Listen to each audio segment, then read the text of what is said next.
Welcome to the Fatima Show. On this show, we're going to be talking about 21st century issues and problems that happen with females and males and teenagers and what the world is like and what life is like around this time and what's like growing up. On this episode specifically, we'll be talking about feminism and what it's like for different types of people. And we're going to be talking about that with my co-host, Karina Kagramanov. How are you, Karina? I'm good, Fatima. How are you? Yeah, I'm great. So, can you just like introduce your culture and what it was like growing up in in a Russian culture and with your family? So I grew up in a very conservative Russian home. I'm a first-generation American, so my mother, my father, my grandma, everybody came over from Russia, and I was the first one to be born here. So growing up, I experienced a lot of traditional female stereotypes where women were expected to cook, to clean, we can't pay for anything, we have to stay home, expected to get married, have children. So, all of the stereotypical things that you would expect of a woman, I had to live up to those things from a very young age up until, of course, recently, now that I'm a teenager, I'm growing up, blah, blah, blah. So, yeah, I've always experienced those stereotypes very strongly, and I've always been, learning how to cook, how to clean, how to take care of everyone. I've always taken care of my dad. And actually, I just recently went on a family trip to Russia last year, and I experienced those stereotypes a lot stronger than I did here in America.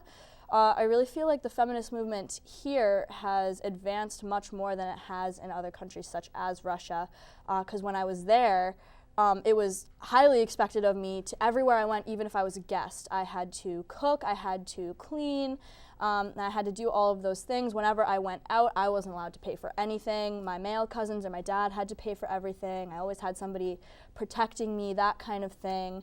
And, if I didn't live up to those expectations, people would, say something to me about how I'm not doing something right, or people would talk about me, or my family would be disappointed in me.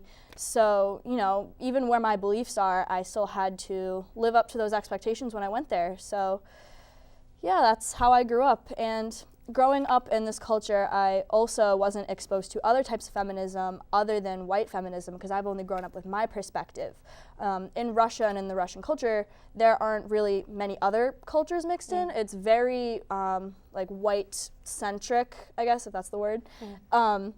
So I've only been exposed to things from a very white Russian conservative perspective. Yeah. So yeah, that's my background.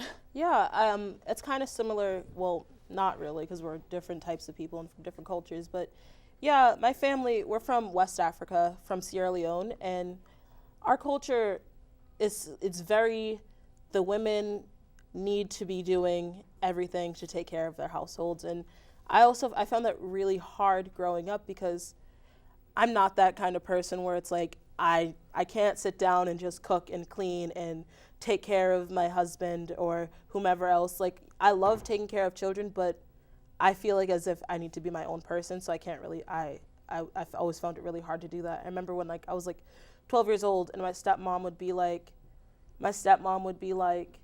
you need to learn how to clean and cook in order for you to get a husband. And I was like, I'm 12. I don't think I need to be striving for marriage at this point. And it was always just you need to be able to do this so you can get a husband. You need to be able to do that. And even my dad, we still have these arguments sometimes where he's like, what if there's one day your mom's not here and you're gonna have to cook for me? And I'm like, you're an adult. Yeah. you know how to use your hands. You know how to cook as well. It shouldn't always be your daughter or a woman having to do things for you. And I always found, but also, I think that side of the culture is also dying down a little bit. Yes, I am also a first-generation immigrant from here. My dad was born there. My mom was actually born in Germany, but she was technically born on American soil. But it was also, I feel like growing up in America and seeing all these great women who are doing things for themselves. I remember when I was little, I think my favorite person was either Beyonce or Viola Davis, because I was like, those are some strong women leaders that I want to be like when I get older. And I just think that growing up here, even though, yeah, there are some hardships and there are different things that both of us have to deal with, I feel like from where we came from, the women and children and the young girls there, they don't have that many people that they can like stand up to and look to say that they're going to be like as great as them when they get older. Yeah. Yeah, I totally agree. I actually have a really funny story. When I did go to Russia, I was getting ready to go out, and me and my girl cousins were getting ready, putting on makeup and stuff. And my dad comes in and he's like, "Karina, iron my shirt." And I'm like, "Dad, I'm busy. I'm not ironing your shirt right now." He was like, "No, Karina, iron your shirt." And he like took my brush. He like kept like pestering me. I was like, "Dad, you really need to go do this yourself right now." And he was like, "Fine, I'll ask your grandmother." And my dad perfectly well like knows how to like do this stuff, but he just didn't want to like be seen like doing his own work. And that really, while it angered me, it also really reflected that culture and that stereotype that still lingers in that culture. Yeah, definitely. So yeah, one of the things that you had brought up was the difference between like white feminism and black feminism, and I would love to hear like what you think about that. Like I know you touched on how it's like different cultures, but like I want to go deep into that.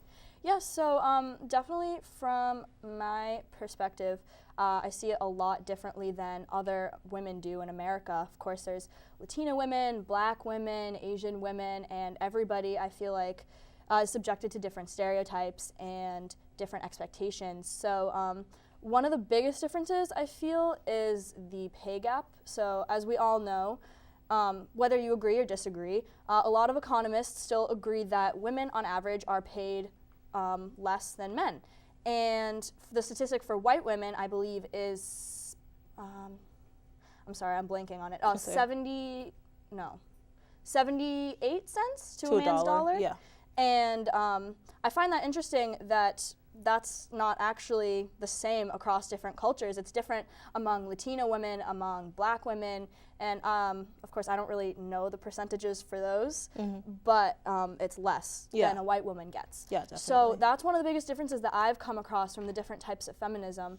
And of course socially, I believe that black women, Latina women, other cultures are definitely treated a bit differently than white women are. Yeah, I definitely agree. One of the things that growing up as like a young dark-skinned black girl is like you don't see, well, when I was growing up, like you didn't see that many women on TV that looked like us. And I remember reading an article of like the most disrespected women in our country. It is dark-skinned black women. And I always found it like, when I found out that news, I always found it hard to like accept that, because I would love to think that nobody disrespects me by the color of my skin or my gender. But yeah, it was just one of those things where it's like, it's hard, it's tough to swallow, but you have to break through that.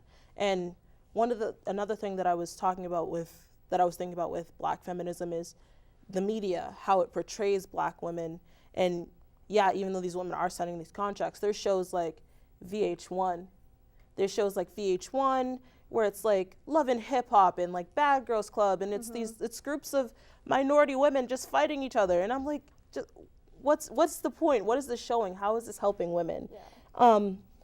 Yeah. And I just think that just growing up, it was very hard to see all these shows. What about you? Did you have any like people that you looked up to?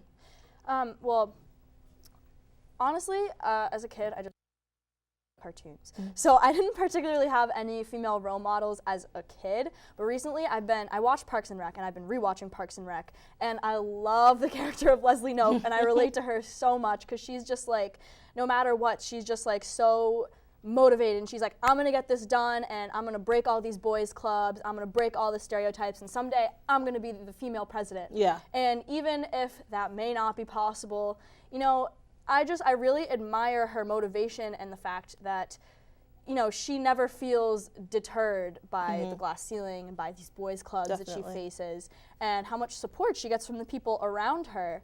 And so that's definitely one of my favorite strong female TV characters. And as for other stereotypes for other cultures, I definitely feel that I've seen that a lot growing up in my TV shows too, because I've really noticed the difference between, you know, like black shows and then white shows, and how there's always the sassy black woman or like the fiery Latina, and you know, white women always have these different ways that they can be portrayed, but I feel like I've always seen a very cookie cutter image of women from different cultures on TV. Yeah, thank you for that input. Yeah. So I think that's all the time that we have left. I would like to say thank you for everyone for watching. And lastly, one book that I'd like to recommend for everyone to read, it's called We Should All Be Feminists by Chimamanda Ngozi Adichie.